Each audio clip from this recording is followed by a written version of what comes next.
Hello. आज की हमारी वीडियो का टॉपिक रहेगा कॉन्ट्रैक्ट ऑफ बेलमेंट, निक्षेप अनुबंध। कि निक्षेप अनुबंध होते क्या हैं, इसकी बेसिक करेक्टरिस्टिक्स क्या हैं, उसके बारे में जो है वो हम आज की वीडियो में पढ़ेंगे। और डिफरेंट काइंड्स ऑफ बेलमेंट जो है वो कौन कौन सी हो सकती हैं, किस तरीके से जो है वो बेलमेंट कॉन्ट्रैक्ट्स हो सकते हैं। तो सबसे पहले इसकी डेफिनेशन के बारे में पढ़ लेते हैं, क्या कि हमें पता हो कि इसका मीनिंग क्या है। तो इसकी जो डेफिनेशन है उसको under section 148 of Indian contract act 1872 define किया गया है। Bailment is deliver of goods by one person to another for a purpose upon a contract that when the purpose is accomplished, the goods shall be returned back or disposed of according to the directions of the person delivering them। जब एक व्यक्ति किसी दूसरे व्यक्ति को किसी विशेष उद्देश्य से इस अनुबंध पर माल सुपुर्द करता है कि उस उद्देश्य के पूरा हो जाने पर माल उस व्यक्ति को वापस लौटा दिया जाएगा अथवा उसके आदेशानुसार उसकी व्यवस्था कर दी जाएगी, तो माल की ऐसी सुपुर्दगी को निक्षेप कहते हैं। तो बेलमेंट का मतलब बेसिकली क्या है कि जिसमें एक पर्सन जो है वो दूसरे पर्सन को किसी स्पेसिफिक ऑब्जेक्टिव के लिए, पर्पस के लिए, किसी काम को पूरा करने के लिए जो है वो एक पर्सन दूसरे पर्सन को सामान डिलीवर करता है, सामान उसको देता है। किस बात पे उनका कॉन्ट्रैक्ट, किस बात के लिए कि जब वो पर्पस, जब वो काम जो है वो पूरा हो जाएगा, जो सामान है वो वापस जो है उसी पर्सन को वापस लौटा दिए जाएंगे। जैसी उसकी इंस्ट्रक्शंस हैं वैसे ही जो है उस सामान को जो है उसको वापस लौटा दिया जाएगा, या उसकी जैसी भी उसने डायरेक्शंस दी है उसके अकॉर्डिंगली वो काम कर दिया जाएगा। तो इस तरह के कॉन्ट्रैक्ट को हम कॉन्ट्रैक्ट ऑफ बेलमेंट कहते हैं। तो बेसिकली क्या हुआ कि जिसमें आपका कोई स्पेसिफिक ऑब्जेक्टिव है, उस स्पेसिफिक ऑब्जेक्टिव को पूरा करने के लिए आपने सामान दिया, और जब आपका वो स्पेसिफिक ऑब्जेक्टिव पूरा हो जाएगा तो सामान आप उससे वापस ले लेंगे। फॉर एग्जांपल कि आपने जो है वो कोई अपना जो है वो सूट स्टिच कराना है, सूट सिलवाना है, तो आपने क्या किया कि वो सूट के लिए जो कपड़ा था वो आपने कपड़ा दर्जी को दिया, और दर्जी ने जो है उस कपड़े को सिला, और सिलने के बाद आपको वापस कर दिया। उसकी जो भी सिलाई बनती थी वो आपने जो है उसको उसके लिए दे दिया, तो उसकी कंपनसेशन होगी, उसके लिए कंसिडरेशन होगा जो उसने सिलाई करके आपको दी है। तो एक स्पेसिफिक ऑब्जेक्टिव के लिए जो है इसमें सामान की डिलीवरी की जाती है एक पर्सन से दूसरे पर्सन को, और जैसे ही वो काम पूरा हो जाता है और वो सामान जो है वो वापस उसी पर्सन को लौटा दिया जाता है। तो इसमें जो पार्टीज हैं, parties in contract of bailment, जो हमारा निक्षेप अनुबंध है, इसमें दो पार्टीज आ जाती हैं बेसिकली, जिसमें एक तो सामान देने वाला, दूसरा जिसको सामान दिया गया। तो एक है बेलर, बेलर को हम हिंदी में बोलते हैं निक्षेपी। The person delivering the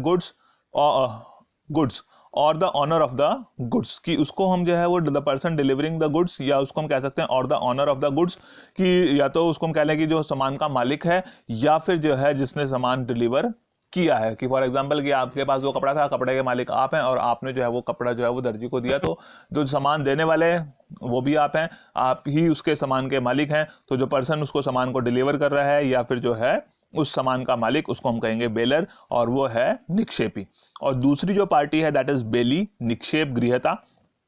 the person to whom goods are delivered, कि जो आपने टेलर को, उस दर्जी को अपना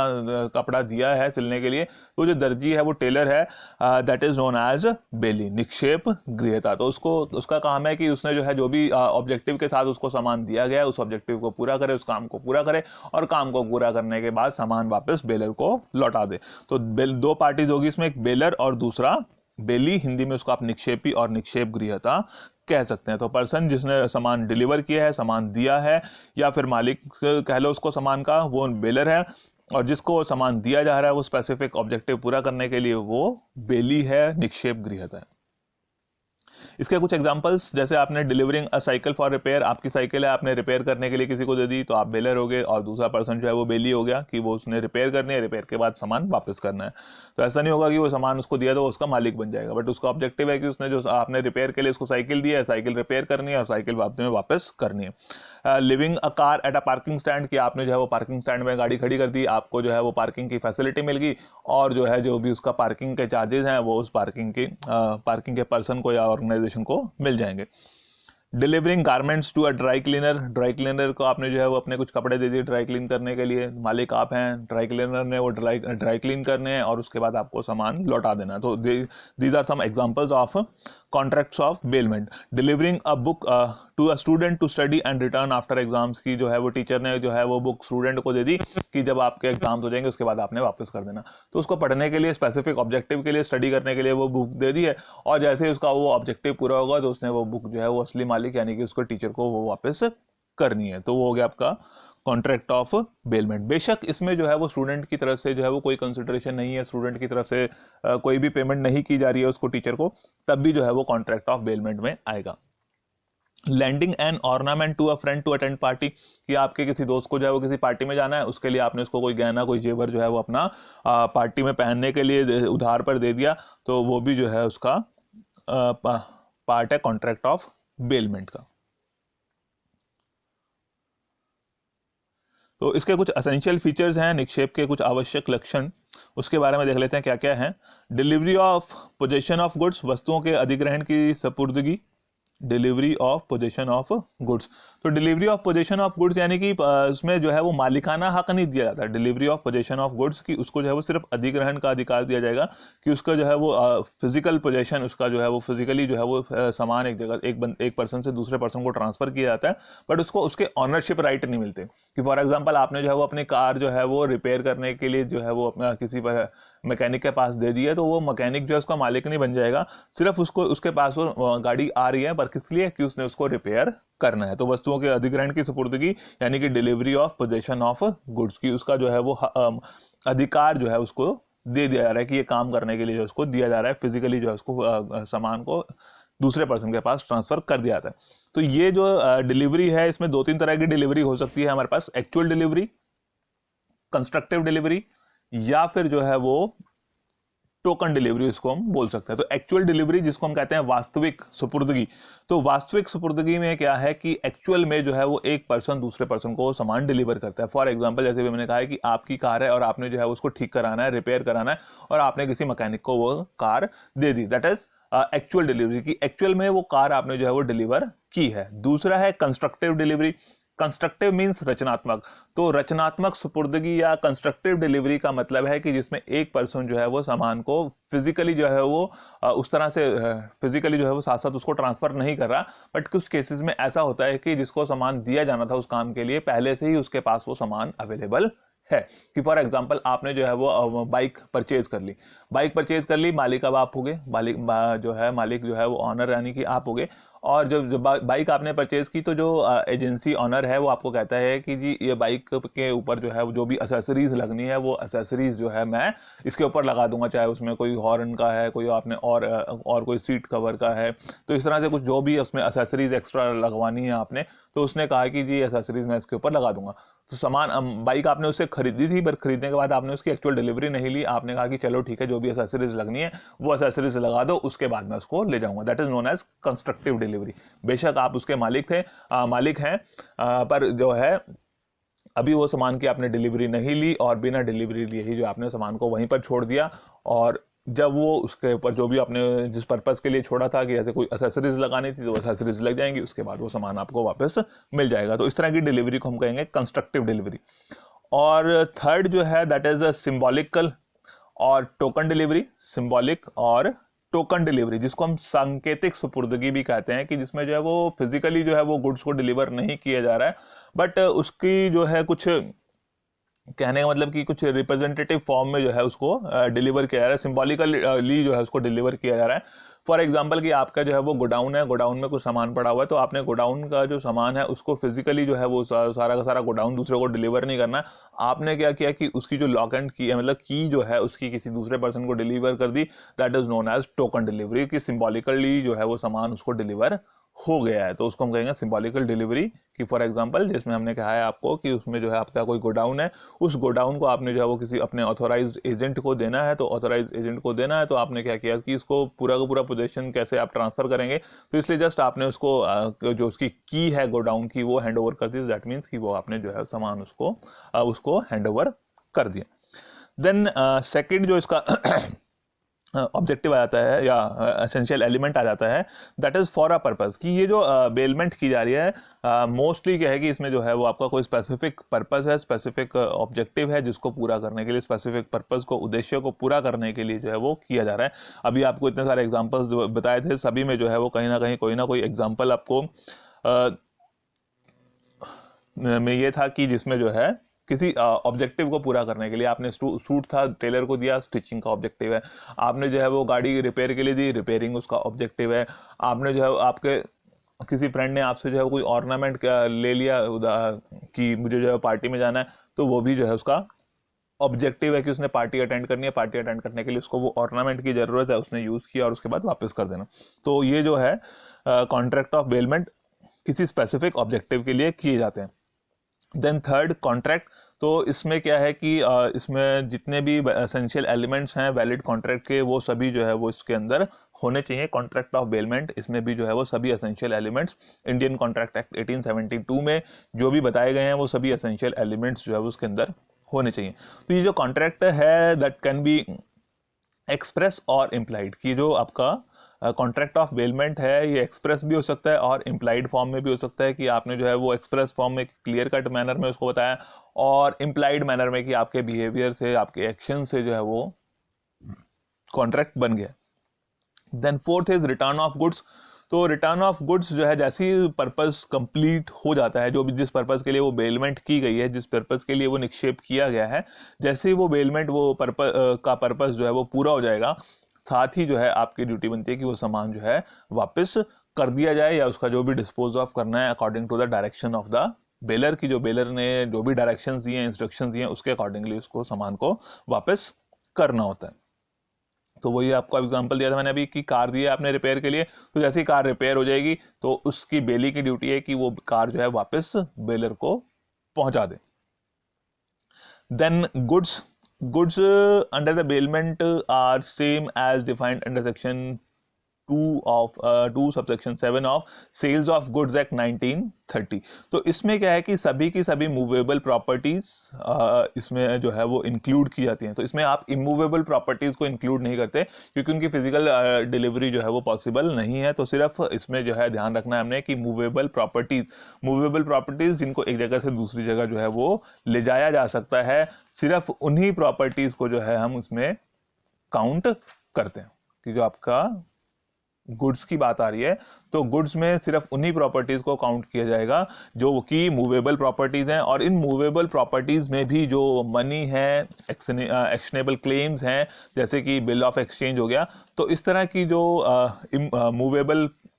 एसेट्स हैं उनको भी जो है वो इसके अंदर इंक्लूड नहीं किया जाएगा। और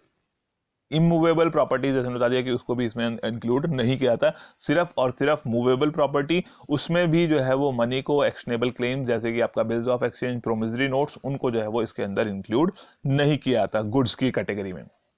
देन लास्ट इज कंसिडरेशन। तो जनरली जो है जो भी आपके कॉन्ट्रैक्ट ऑफ बेलमेंट हैं उसमें बेलर और बेली के लिए जो कंसिडरेशन रहता है that is in monetary terms, कि आपने जो है वो मॉनेटरी टर्म्स में जो है उनके लिए कंसिडरेशन रहता है कि आपने कार दी रिपेयर के लिए, तो जो कंसिडरेशन है वो उसके मालिक ने पे करना है, कि उसने जो है उसकी कार को रिपेयर करानी है, रिपेयर करा के जो है उसके बदले में उसने पेमेंट करनी है। तो कई बार हो सकता है कि जो है वो बेली जिसने वो सामान का, जो उसका मालिक नहीं है जो सामान को ले रहा है, हो सकता है कि कंसिडरेशन वो पे कर रहा हो। फॉर एग्जांपल कि आपने जो है वो अपने किसी पड़ोसी से या किसी और पर्सन से जो है वो कार किराए पे ले ली, रेंट पे ले ली, मालिक आप नहीं है बट दूसरा पर्सन मालिक है, तो उससे आपने रेंट पे कार ली है, तो उसके बदले में जो कार के रेंटल चार्जेस हैं वो आपको पे करने पड़ेंगे। तो consideration can be paid by the belly और बेलर, की बेलर भी पे कर सकता है, बेली भी पे कर सकता है। और कुछ केसेस में ऐसा भी हो सकता है कि जो है वो विदाउट कंसिडरेशन ग्रेशियस बेलमेंट जिसको हम बोलते हैं, तो वो ग्रेशियस बेलमेंट भी जो है वो हो सकती है, जिसमें जो है दोनों यानी कि बेलर और बेली दोनों में से कोई भी जो है उसको कंसिडरेशन पे नहीं करेगा, अपनी इच्छा से की गई है। तो उसमें जो है फॉर एग्जांपल कि आपका जो है कोई फ्रेंड आपसे जो है वो कहता है कि मुझे किसी पार्टी फंक्शन में जाना है और मुझे जो है आपकी बाइक की जरूरत है और मैं शाम को आपकी बाइक लौटा दूंगा, तो आप उससे थोड़ी किराया लेंगे। तो उस केस में क्या है कि that is known as gratuitous bailment, की जिसमें जो है वो कोई भी कंसिडरेशन जो है वो बेलर बेली की तरफ से मूव नहीं करता, मतलब मनी की फॉर्म में जो है वो कोई कंसिडरेशन उसमें से एक पर्सन से दूसरे पर्सन को पे नहीं किया जा रहा है। तो ये हैं कुछ एसेंशियल एलिमेंट्स निक्षेप के आवश्यक तत्व। देन इसके बाद हम कर लेते हैं काइंड्स ऑफ बेलमेंट, की किस किस तरह की बेलमेंट है। तो इसमें सबसे पहली जो है that is gratuitous and non gratuitous bailment. Gratuitous and non gratuitous bailment. Gratuitous and non gratuitous जिसके बारे में अभी अभी बताया मैंने, कौन सी बताई थी ग्रेशियस एंड नॉन ग्रेशियस, की ऐच्छिक और गैर ऐच्छिक। ऐच्छिक का मतलब कि अपनी इच्छा से फ्री ऑफ कॉस्ट जो है हम उसको सामान दे रहे हैं। जैसे भी मैंने बताया था कि आपका पड़ोसी आ गया कि मुझे जो है वो फंक्शन में जाना है, किसी पार्टी में जाना है और मुझे आपकी बाइक की जरूरत है, आपने कहा कोई बात नहीं ले जाओ और शाम तक लौटा देना, तो वो ग्रेशियस बेलमेंट होगी। नॉन ग्रेशियस की जिसमें जो है वो आप जो बेलमेंट है दैट इज फॉर रिवॉर्ड और कंसिडरेशन, की किसी रिवॉर्ड के लिए किसी कंसिडरेशन के लिए जो है वो की जा रही है, उसको हम बोलते हैं नॉन ग्रेशियस बेलमेंट, की लाभ प्राप्त करने के लिए जो है वो की जा रही है। तो उसमें क्या है कि नॉन ग्रेशियस बेलमेंट में जैसे मैंने बताया था कि अब आपने जो है वो अपनी गाड़ी को जो है वो रिपेयर करने के लिए दिया है, तो रिपेयर करने के लिए दिया, तो जब गाड़ी रिपेयर हो जाएगी तो उसके बदले में आपको पेमेंट करनी पड़ेगी, तो वो नॉन ग्रेशियस बेलमेंट हो गया। Then bailment for benefits, key benefits के बेसिस पर भी हम उसको बेलमेंट को डिवाइड कर सकते हैं, आप उसको अलग अलग हिस्सों में डिवाइड कर सकते हैं। तो जो भी बताया आपको, bailment for the exclusive benefit of the baler, कि जिसमें सिर्फ और सिर्फ बेनिफिट किसका है, बेलर का बेनिफिट है, या फिर bailment for the exclusive benefit of belly, की जिसमें सिर्फ और सिर्फ जो है वो बेली का बेनिफिट है, और bailment for the mutual benefit of both, कि वो जो है वो दोनों का बेनिफिट उसमें हो सकता है। तो फॉर एग्जांपल की हम बात कर रहे हैं कि benefit of the baler, baler का क्या मतलब बताया था आपको, कि बेलर वो पर्सन है जो उसका सामान का मालिक है, जो ऑनर है, जो गुड्स डिलीवर कर रहा है। फॉर एग्जाम्पल कि आपने जो है वो किसी पार्टी फंक्शन में जाना है और 2 दिन जो है वो आप घर पर नहीं है, और घर पर नहीं है तो आपको लग रहा है कि कहीं पीछे से चोर चुरा के सामान आपका जो है घर में चोरी ना हो जाए, तो आपने क्या किया कि जो अपने वैल्यूएबल आइटम्स थी, तो वो वैल्यूएबल आइटम्स जो है आपने अपने पड़ोसी को बोला कि ये रख लो मेरा सामान और इसको सेफ कस्टडी में रख लो, और जब मैं वापस आऊंगा तो आपसे ले लूंगा। तो आपके पड़ोसी ने कहा कि ठीक है जी आप रख जाओ सामान, तो उसके बदले में जो है कोई भी आप पेमेंट अपने पड़ोसी को उस सामान की देखभाल के लिए रख रखाव के लिए नहीं दे रहे हैं। तो उसमें बेनिफिट किसका है, सिर्फ आपका है कि आपके सामान की सुरक्षा हो रही है, उस पड़ोसी को जो है उसके बदले में कुछ नहीं मिल रहा। तो that is exclusive for the benefit of the bailor. और for the exclusive benefit of the bailee, कि बेली के सिर्फ और सिर्फ बेली का फायदा है। फॉर एग्जांपल जैसे मैंने बताया था कि आपका पड़ोसी आ गया जी, कहता जी मुझे जो है वो किसी पार्टी फंक्शन में जाना है या किसी प्रोग्राम में जाना है और मुझे आपकी गाड़ी चाहिए और शाम तक मैं लौटा दूंगा। तो आपने जिससे अपने पड़ोसी से कोई भी किराया नहीं लिया, कोई भी उसका रेंट नहीं लिया, कोई भी चार्जेस नहीं लिए उसके कार के, और आपने कहा कि जी कोई बात नहीं ले जाओ। तो उसमें बेनिफिट किसका है, सिर्फ आपके पड़ोसी का, यानी कि जो बेली है सिर्फ उसी का जो है उसमें बेनिफिट है, क्योंकि वो ऑनर नहीं है, ऑनर आप हैं उसके गाड़ी के। तो वो बेलर और बेली का डिफरेंस आपने ध्यान रखना। And bailment for the mutual benefit of the both, की ऐसा भी हो सकता है कि दोनों के ही बेनिफिट के लिए हो। उसमें क्या है कि जो फॉर एग्जाम्पल कि आपने जो है वो अपना सामान जो है वो सेफ कस्टडी के लिए जो है वो बैंक के लॉकर में डिपॉजिट करा दिया, बैंक के लॉकर में रख दिया, तो आपका सामान सेफ हो गया, आपके लिए कंसिडरेशन वो हो गया, और दूसरी तरफ बैंक को क्या है कि उसके लॉकर के चार्जेस मिल जाएंगे। तो that is bailment for mutual benefit, कि जिसमें जो है वो दोनों का, बेलर का और बेली का, दोनों को आपसी जो है वो लाभ होता है, तो उसको हम कहेंगे bailment for mutual benefit. Then third हम जो उसकी क्लासिफिकेशन कर सकते हैं on the basis of quasi contracts के बेसिस पर, बेलमेंट फॉर क्वासी कॉन्ट्रैक्ट्स। पहली होगी ग्रेशियस नॉन ग्रेशियस, ऐच्छिक अनैच्छिक के बेस पर। दूसरा हो गया या अनैच्छिक कह लो या गैर ऐच्छिक जमानत के बेस पे कह सकते हैं उसको।